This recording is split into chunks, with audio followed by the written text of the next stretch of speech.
we'll go through the next part of your lesson, that is farming in Palampur. Open to page 2. Now, as I had already told you before, that farming production requires 4 main inputs, that is land, labor, capital which may be fixed or physical. Next, the last requirement for production is knowledge and enterprise. So now we'll go through in details related to these inputs. First is land. Land is a fixed input. So farming is, in Palampur, farming is the main production activity, as 75% of the people who are working are dependent on farming. Means that most of the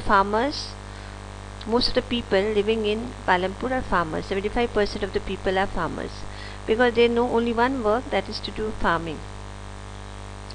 Now there may be 2 types of farmers.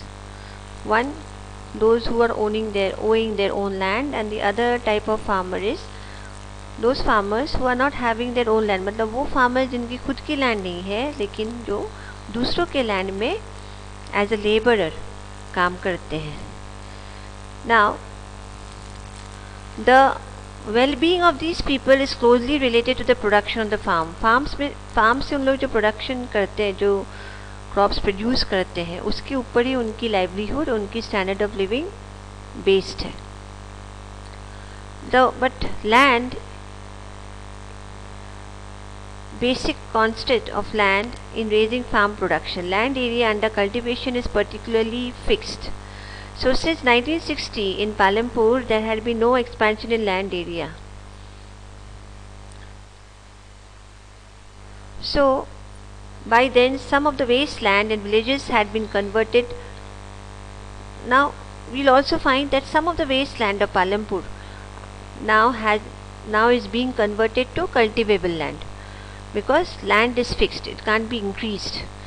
So based upon the demands of crops and upon the prosperity of the farmers of Palampur has to grow more and more crops. So उनके खुद के जो cultivable land है वो कम पड़ते हैं, इसलिए वो जो land जो जिस पे cultivation पहले waste land जिसको हम कहते हैं, जिसमें cultivation पहले होता नहीं था, अब उसको भी धीरे धीरे cultivable land में convert किया जा रहा है.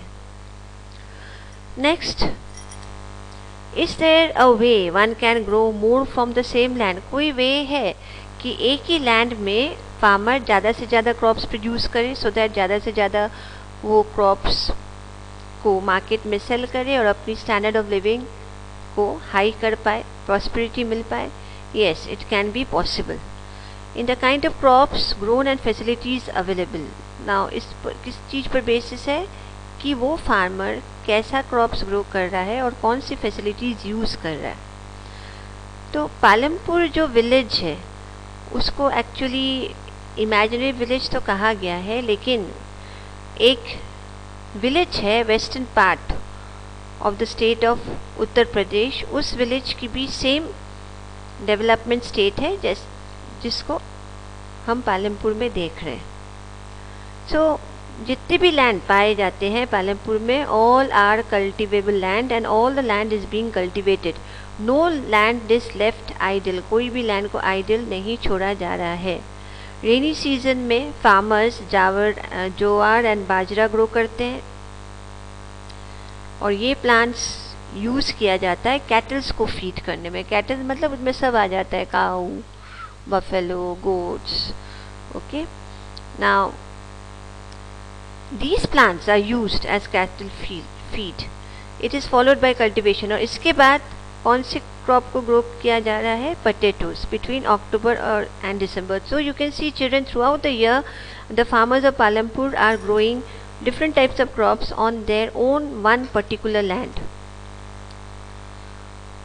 In the winter season fields are sown with wheat, and from the wheat produce farmers keep, और जो wheat produce होती है ज़्यादातर इनफ वीट फार्मर्स अपने फैमिली कंजम्पशन, फैमिली यूज़ के लिए रखते हैं, और जो सरप्लस वीट उन लोग ग्रो करते हैं, जो एक्स्ट्रा वीट ग्रो करते हैं, वो फिर पास के जो ऑलरेडी हमने विलेज मेंशन किया था रायगंज जो थोड़ी सी डेवलप्ड है उस विलेज के मार्केट में सेल कर देते हैं, so that they can earn extra income.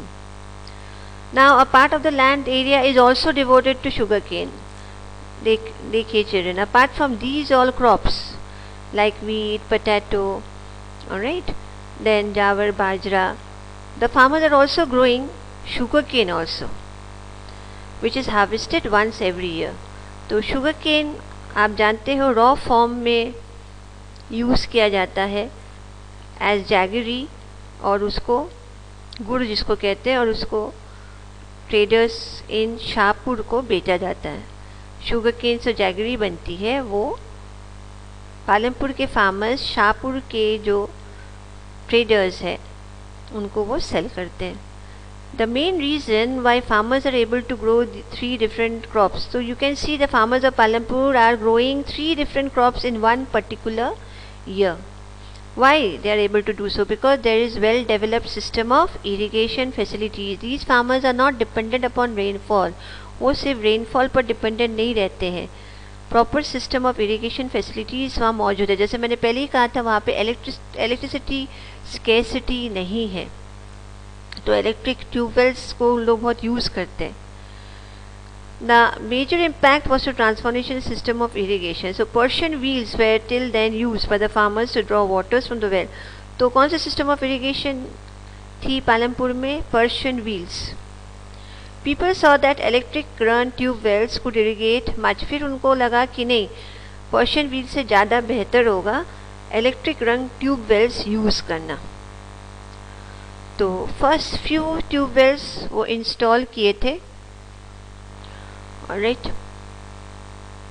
Now install किए थे, गवर्नमेंट इंस्टॉल किया था. First few tube wells way installed by the government, and soon however the farmers also started setting up their own private tubewells.